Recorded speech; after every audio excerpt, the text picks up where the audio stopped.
Hello, everyone. Thank you very much for listening to my presentation.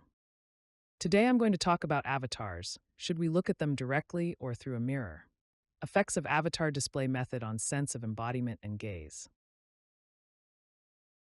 Using a full-body humanoid avatar is essential for presenting a high presence in a virtual environment. One of the indicators for evaluating these is the sense of embodiment, which consists of three sub-indicators. Various studies have been done to increase these senses. A particularly effective method to see the avatar is to place a virtual mirror in a VE. The user can see their avatar's body by looking at the mirror. Therefore, most studies use mirrors with avatars together. However, there are several problems with using mirrors. First, it is not easy to see themselves directly without a mirror. Look at the video on the right. The left image shows with a mirror, and the right shows without a mirror. The vertical field of view of existing head-mounted displays, especially the downward field of view for seeing the body, is limited. Therefore, the user must turn downwards to see the body directly. Second, it is difficult to see in the mirror all the time when the user is moving around. Third, it is unnatural always to place a mirror in front of us. This problem may reduce presence. Therefore, we had developed an HMD with a new Fresnel lens and LCD added to the lower part of the existing HMD to increase the downward field of view. The image on the right is what the user will see when using the HMD we developed. The upper part is the image part of the existing HMD, and the lower part is the increased image part. They can see the body of the humanoid avatar. Previous studies have shown that increasing the downward field of view improves the head angle upward, realism in VE, and sense of self-location.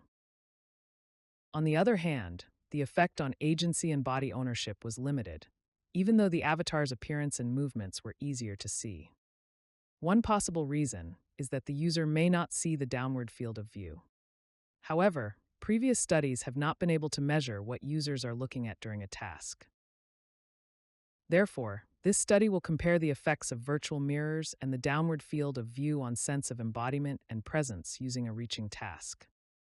We will also develop an eye-tracking HMD with a wide downward field of view to measure whether the participants see the downward field of view.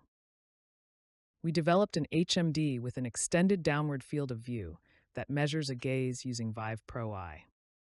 The image on the right is what the user will see when using the HMD we developed. This HMD allows users to see the virtual sphere in front of them or at their feet without using mirrors. I will briefly explain the eye tracking system. The Vive Pro Eye's original eye tracking only supports front LCDs and does not measure the gaze when looking downward.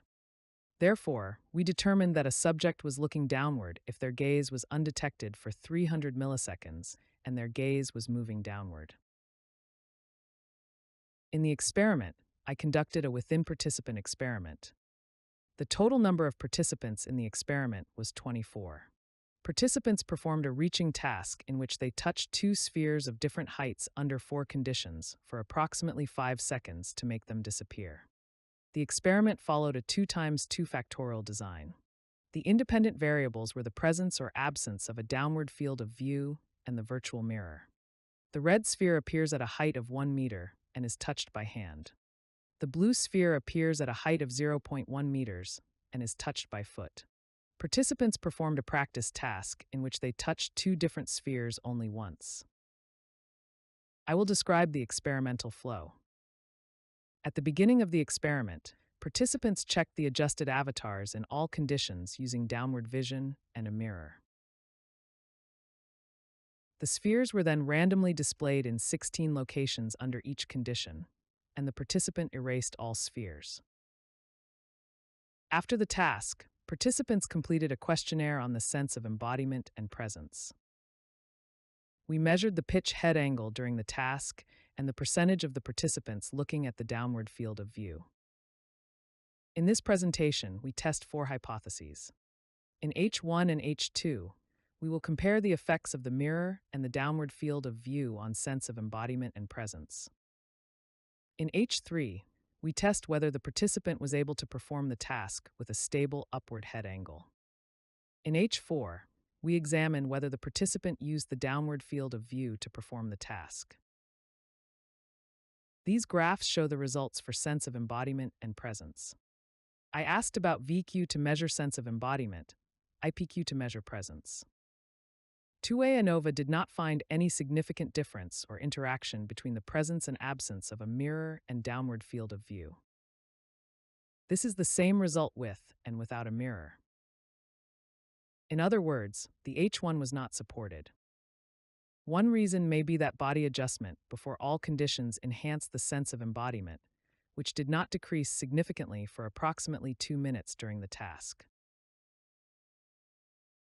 Next, we compare the conventional method using only mirrors and the method using only the downward field of view. The results show that the method using only the downward field of view increases the sense of agency and realism in VE. These results indicate that the H2 was supported. In other words, virtual mirrors may have reduced agency and realism. The next result is the head pitch angle. Please look at the orange framed area. The graph on the top shows the average head pitch angle. The left graph shows the head angle when experiencing the red sphere touched by hand, and the right graph shows the blue sphere touched by foot.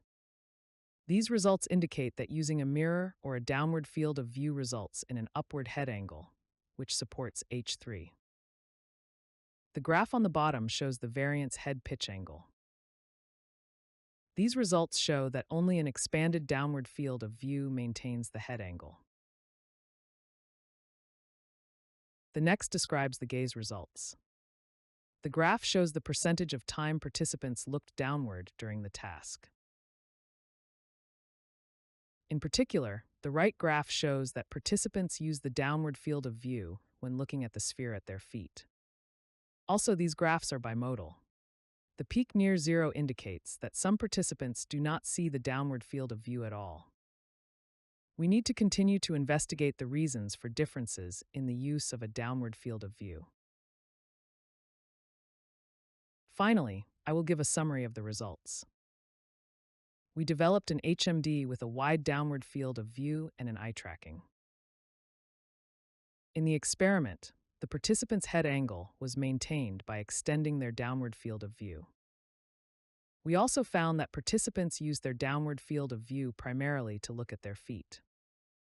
Notably, using no virtual mirror and only an extended downward field of view improved both sense of embodiment and presence more effectively. This study's results highlight the significance of a downward field of view for avatar use, promoting further research. That's all. Thank you for your attention.